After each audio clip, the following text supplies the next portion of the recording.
In Connecticut today, a man named Michael Skakel was convicted of murdering a teenage neighbor named Martha Moxley when they were both 15 years old.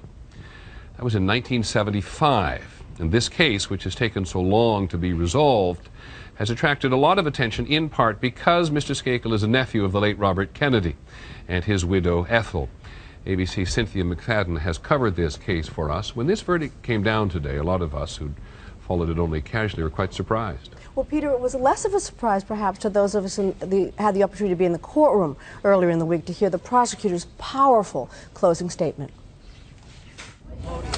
For Dorothy Moxley, Martha Moxley's mother, it has been a painful 27-year journey to this moment. I just feel so blessed and so overwhelmed that we've actually, we now, you know, this is Martha's Day. This is truly Martha's Day. Michael Skakel was found guilty of bludgeoning her to death with his mother's golf club. It was an uphill battle for prosecutors, with no blood or DNA evidence and no eyewitnesses linking Skakel to the murder.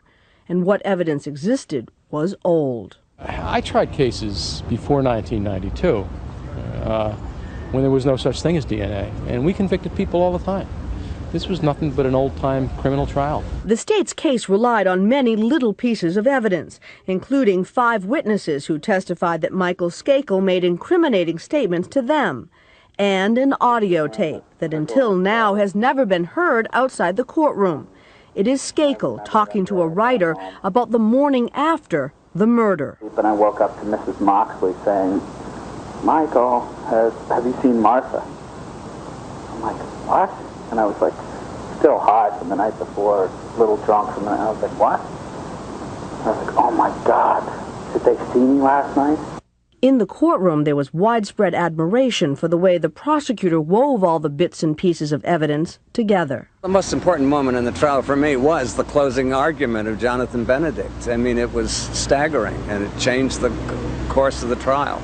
Michael Skakel trembled as the verdict was read. His lawyer says he will appeal. Whatever it takes to get him out of custody, and it will happen. But tonight, for the first time in 27 years, Dorothy Moxley goes home knowing that the man now convicted of murdering her daughter, Peter, will not. Many thanks. Cynthia McFadden.